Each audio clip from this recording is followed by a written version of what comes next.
My name is Mike Larson, and I am the president of the BC Freedom of Information and Privacy Association. And the video you're about to watch is from a presentation that was given at our 2021 annual general meeting of the members of BC FIPA. For our AGMs, we always try and arrange for a guest speaker to address the members and share some insights about an emergent or recent issue or something on the horizon related to information and privacy rights. And this year, we asked Brent Jolly, the president of the Canadian Association of Journalists, to come speak with us. Brent had recently been doing a lot of work on press access to spaces where police in Canada, and particularly the RCMP, have been enforcing injunctions around, for example, logging, land claim action, land defense movements, these kinds of things. And as it happened, and it was kind of serendipitous, the most important court decision that Brent had been working on recently, along with the Canadian Association of Journalists and a number of allied organizations, a number of media outlets, had to do with press access to Fairy Creek. And our AGM fell on the 20th, and the decision came down the morning of the 20th. So as Brent is addressing our members in this in the video you're about to see, this issue is fresh. This is a brand new decision, and there's lots of speculation and interesting and I think exciting discussion about the implications of the court's decision in this case. So just happened to be the right day at the right time and the right speaker, but certainly made for an interesting video, and I really hope you enjoy. Thanks. FIPA acknowledges with respect the Indigenous peoples on whose traditional territory we conduct activities. While striving to increase privacy protection and access to information for everyone, we recognize that colonization and associated attitudes, policies, and institutions have significantly changed Indigenous peoples' relationship with this land. For many years, those same things served to exclude Indigenous peoples from the privacy protection and access to information afforded to others. FIPA is committed to redressing these historic and continued barriers. And we acknowledge the insight and knowledge of elders past, present, and emergent, and the relationship to this land and these issues.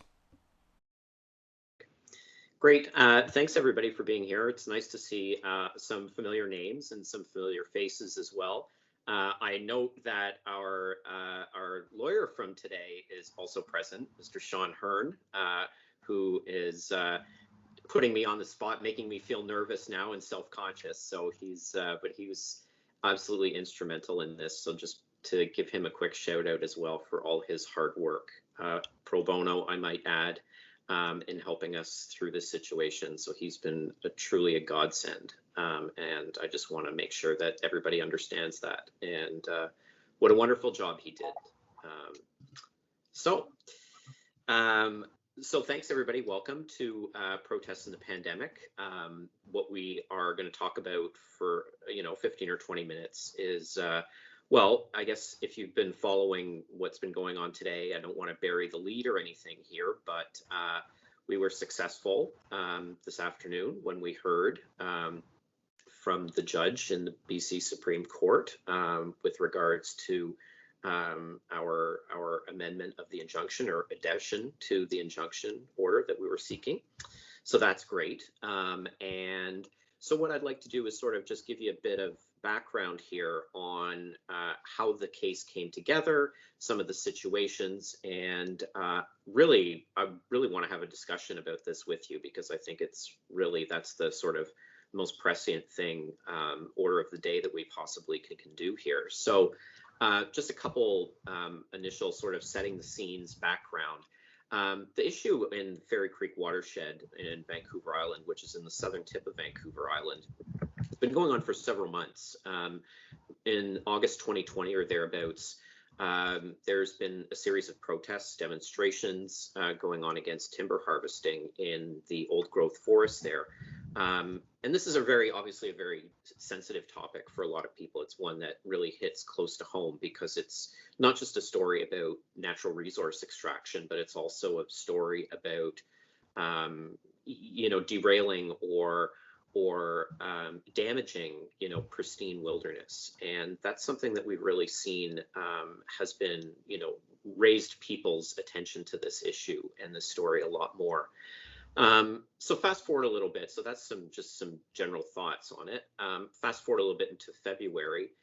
Teal Cedar, which is a logging company, filed an action with the BC Supreme Court against a group of defendants seeking an injunction to prevent, or rather, I should say, seeking an injunction to prevent people from interfering with the road construction that the logging company was making, their extraction strategies and all of that kind of stuff. And on April 1st, a judge granted an injunction to Teal Cedar, which prohibited anyone from impeding or obstructing roads, or I guess planned as well, road construction sites, because there'll be more roads being created in order to get the lumber and timber out of the watershed. So that's just a little bit of setting the scene. Next slide, please. Obviously, at loggerheads, things sort of developed and escalated fairly quickly in terms of the tensions. This is something that has not only been an issue, as I was mentioning, to just BC, but also something national, because it does touch on a lot of those questions about pristine wilderness and resource extraction. And that's why we've seen such a huge uptake on this, and why I think it's really been put in the national spotlight over the last couple of months. The BC on May 17th, I should add also that the BC division of the RCMP announced it would begin enforcement activities in the injunction area. So this is when we really started getting involved, because we heard that the RCMP would be establishing an access control area, which, could be also termed an exclusion zone, depending on how you'd like to define it. But it sort of set some parameters around who could be admitted to the area and who could not be admitted. And in our case, there was some pushback on journalists being admitted to the area to cover the story. And to document what was taking place there, whether it was arresting of demonstrators, or taking pictures of activities that the law enforcement officers were engaged in. So next slide, please. That sort of gives us a little bit of a sense of how things were. Obviously, as I say, the tensions escalated fairly quickly, which is why we ended up developing into this situation. The RCMP sent out a press release, as I was saying, that would create the sort of access control area. But what happened, and what we noticed when we took a time to look back on this, is that we saw that there was definitely not a cohesion or a harmonization of what was going on at the upper echelons of RCMP planning and what was happening on the ground. Because there were several reporters who, for example, were stopped outside at roadblocks and refused access to the area without any kind of explanation whatsoever. They were mentioned and told that the RCMP would be there, and media liaisons and media relations officers would be there to provide them guidance, to let them in and provide authorization.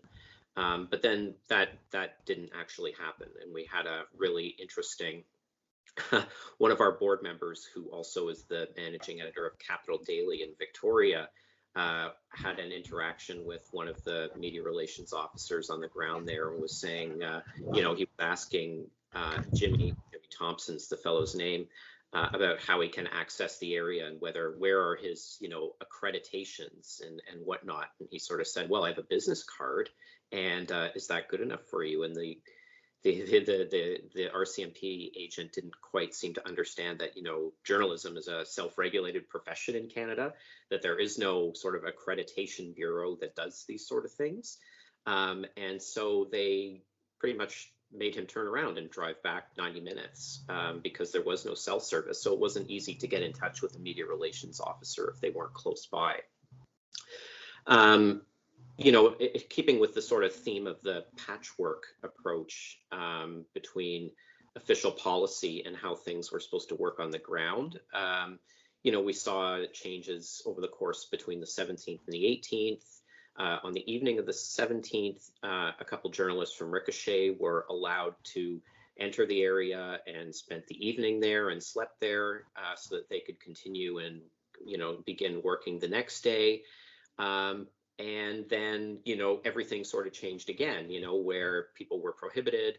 And the RCMP then the next day sort of said that people would be arrested if they didn't participate in a media corral, which was sort of like in my view, sort of just like creating a way to shepherd journalists around and sort of show them the sights of all the good things that the RCMP was doing without necessarily allowing journalists to go out and find all the things that the RCMP didn't want people to see. So next slide, please.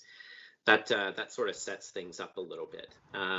Now, a lot of this is not new, of course, these sort of tactics employed by the RCMP or law enforcement bodies. We've seen this go on for many, many different instances. So this is very much sort of just the continuation of a trend. For example, one of the things that we've argued in the past is in preparation for this case, we requested that the courts limit the powers of the RCMP when issuing injunctions, because a lot of the time there's a major problem is that there's a clause that is included in the injunctions that give police discretionary powers to arrest, detain anyone who is violating a court order or interfering with police actions. However, at the same time, we've seen law enforcement officers, kind of continually rely on these discretionary powers to deny journalists access to areas where things are happening and taking place in the public interest. I think for example, one we had recently in Ontario last year was at Landback Lane in Caledonia with Carl Dockstader, who was detained by the OPP for basically covering a land dispute on a subdivision that was being built. Obviously, we also have Justin Brake, who was involved in the Muskrat Falls case in Newfoundland and Labrador about 3 years ago. And also Wet'suwet'en, where we saw, police be extremely militant towards the work that journalists were doing and obfuscate and employ any tactic they possibly could that would prevent journalists from actually doing their job, which, in our book at the CAJ is definitely a red line that's a no-go zone. So please, next slide. Thank you.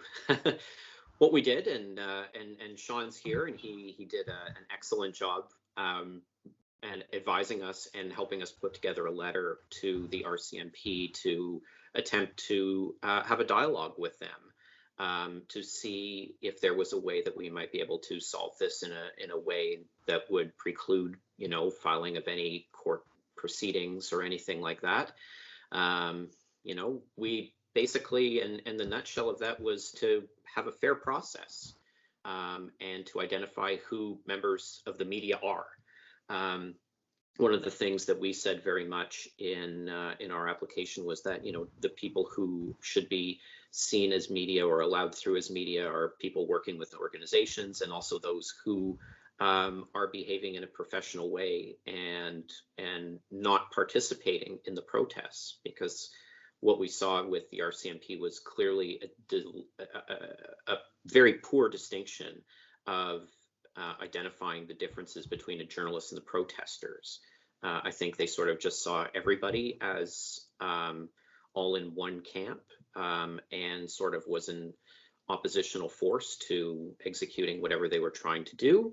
And that was a problem. So that's sort of just some of the general thinking here. And one of the great a passage that I just wanted to share, and I don't want to read it because you can read it there, and I'll probably need to catch my breath after, but came from several justices of the Supreme Court in the R versus Vice media case that sort of really hits home on the importance of press freedom and the role that journalism plays in a democracy, and how there should be a proper standing and proper considerations made for journalists in Canada when covering injunction areas.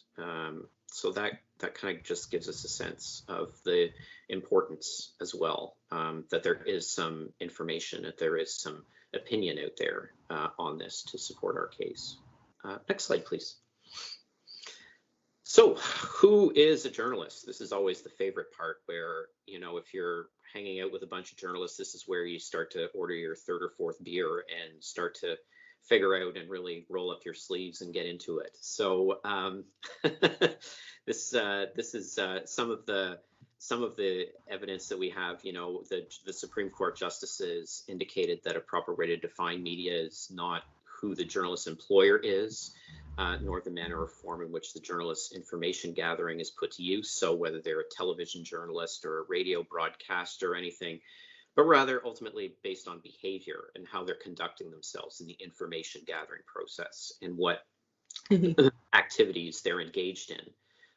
Again, so that sort of just comes back to what I was saying a little bit before about how to define, well, not define, but at least set some parameters around, you know, who should be allowed into these areas and who can be excluded. You know, so ultimately, you know, media members will define themselves in a way that, you know, is ever changing. You know, the world of journalism is never consistent. That's the understatement of the century right there.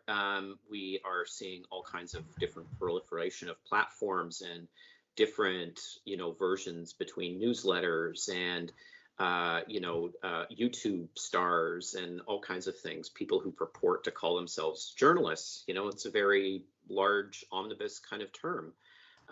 So that's important. But for the sake of what we put forward in this case, or this appeal rather, was conduct should be part of three, or be defined by three things.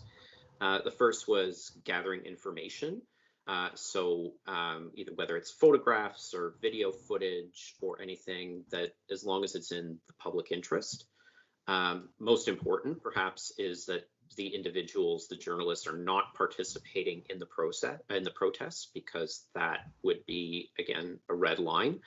And they're also not interfering with the RCMP officers or getting in the way of executing the injunction that the court has granted. So that's by no means a perfect silver bullet solution. There are still questions, and I hope you'll, you know, ask some questions about this and why you think that's a good way to define it. But this is what we thought was most practical based on the situation that was at hand. So that's how we kind of came up with it. Next slide, please.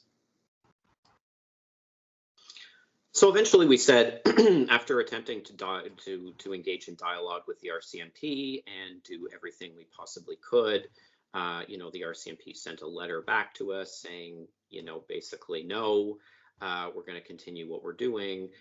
We kind of said enough is enough, and we issued a press release, and that said that there should be an immediate end to the practice of applying exclusion zones to journalists, and that members of the media must be able to, you know, go about freely and access protest sites where events are taking place, and being able to report on them in a fair way, and that they should be allowed also to not be interfered with by officers, because, you know, for example, it's easy for in this case, you know, to set up a perimeter by the RCMP, you know, 200, 150 feet, 200 feet from where things are going on. So you need sort of a telephoto lens or something if you're a photographer, or if you're doing audio or just writing, you know, you really can't hear what's going on. You're sort of just getting a basic outline of it. You're not really getting the color and the substance of what's taking place. So you're kind of left in the dark a little bit. Or, you know, you could just have somebody block your camera. You could still be 150 feet away, but you have a law enforcement officer standing right in front of you who doesn't want, you know, you to be recording something that's there. So they just sort of conveniently get in the way.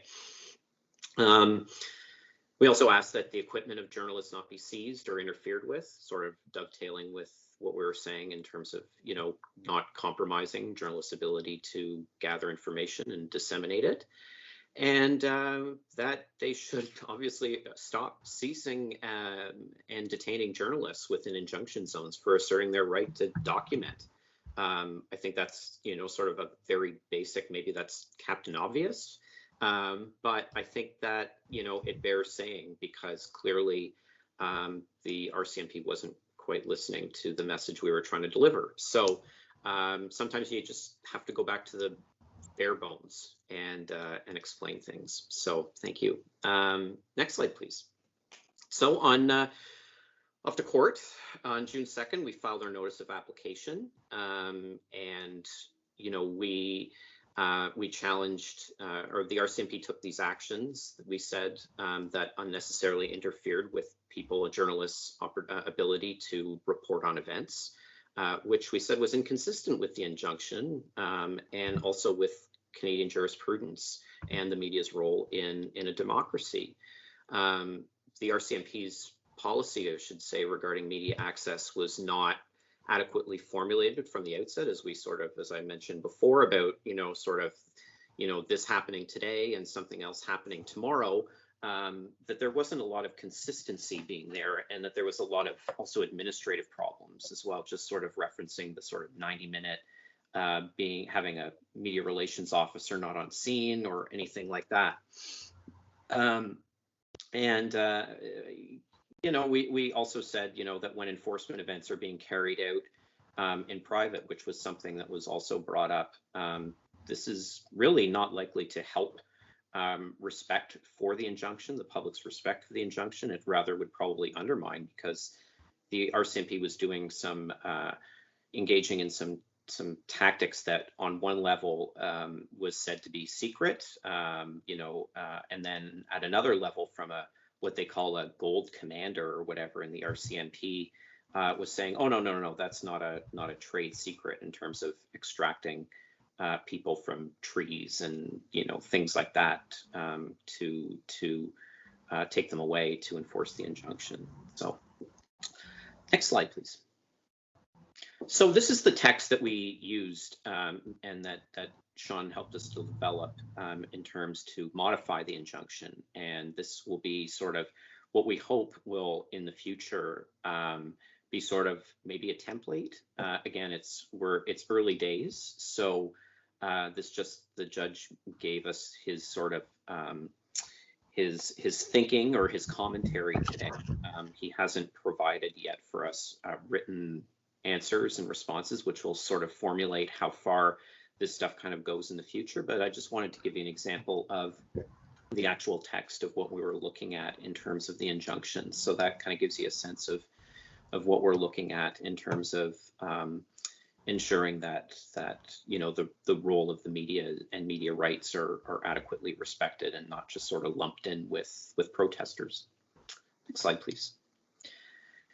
So what would our application do? Well, it emphasizes for the RCMP the importance of planning enforcement actions that respect and minimize the impairment of the fundamental rights and interests of the media in Canada. This is something that we hope the RCMP, today's decision, jumping forward, that they'll take stock of, and we would really like to help them develop policies that for media relations and things like that, and how they decide to go about working with journalists on the ground in future instances when injunctions are granted. So that's something we're hopeful about, but we've been hopeful before, and they've been a little bit slow on the uptake to take us up on our offers. So, but hope springs eternal, as they say. So, what we also wanted to do is provide a point of reference so that for officers, so that they know, sort of the lines of their operational discretion and how that interacts with their with media rights and how those balance themselves out, and also to create sort of a consistent legal framework, because maybe this is something potentially that could be included in future injunctions, sort of as I don't want to say a templated statement, but something that's considered when future injunctions are granted, that there is this provision for media rights and journalists. So that's a possibility for down the road. So what happened? Well, as I said before, we won, which is good. It's an optimistic day and something pretty important, I think, for press freedom in Canada. There comes a time where people try, and this is sort of like a schoolyard analogy, but people sort of push you around a little bit. And I think that there is a significant power imbalance, particularly as, news organizations have contracted. There isn't as much legal power. Back, in the 1960s and 70s, I'm sure the relationship, I don't know, I wasn't there, but I can surmise that there was a lot more power that the RCMP wouldn't be so keen to take on major news organizations. But now they sort of, maybe haven't taken us so seriously. But this is an important point to prove that we're willing to roll up our sleeves and get down and dirty and fight for what we believe in, which is media rights and the rights of and transparency and access to information. And so this is very encouraging for our sector. It gives us sort of a beacon of light, if you want to even call it that, to say that, that we can have an impact and that people will listen to what we have to say, and that we're willing to defend ourselves and not just sort of hope for the best and ultimately accept the worst. So that's sort of a quick summary of where we've been. There are sort of just a couple of questions, the natural, well, what does this mean and what happens next? As I said, we aren't sure exactly what everything means because we're still waiting for the written response from the judge in terms of his thinking and rationale on everything.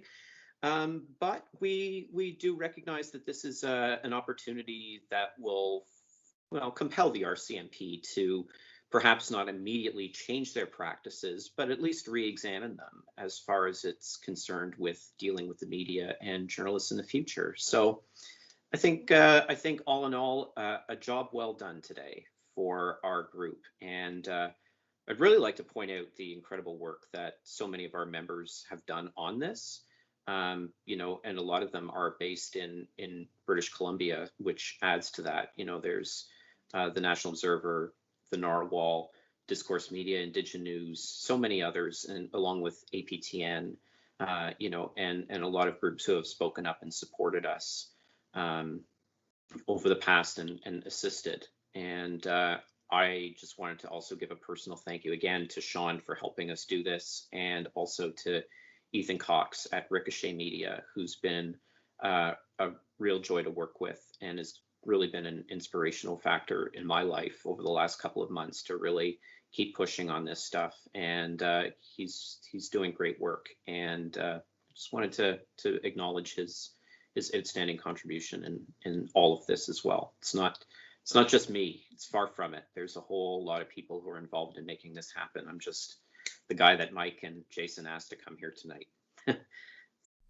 So there we have it. I think a really interesting presentation. And the question and answer portion that followed, which we don't usually record, was really compelling as well. That's a real benefit of joining us live for these events when we're hosting them, is that you get a chance to participate in the conversation and engage, raise some questions and some issues.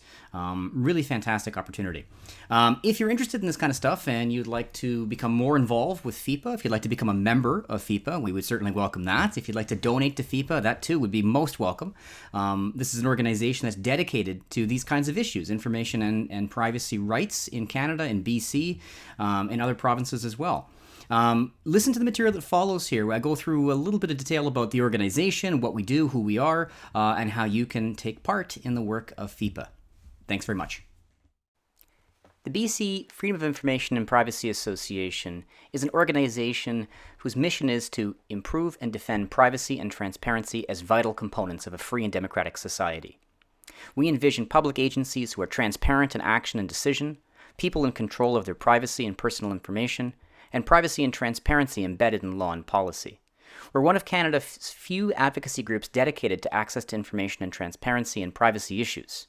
We conduct research into the public opinion, policy, and law that intersect access to information and privacy frameworks in BC and across Canada. and this includes monitoring the performance of public bodies, governments, and regulators in the sector. FIPA commissions studies and provides material that empower lawyers, journalists, students, and the public. In turn, we are frequently consulted on policy issues by politicians and government officials. FIPA's work encompasses legal research, public legal education, public assistance and aid, and law reform that focuses on transparency and privacy issues. If you're interested in these issues and you'd like to learn more, or if you'd like to contribute to FIPA as a donor or become a member of the BC Freedom of Information and Privacy Association, I encourage you to visit our website at fipa.bc.ca. You'll also find us on Facebook, Twitter, LinkedIn, and YouTube. Thanks very much.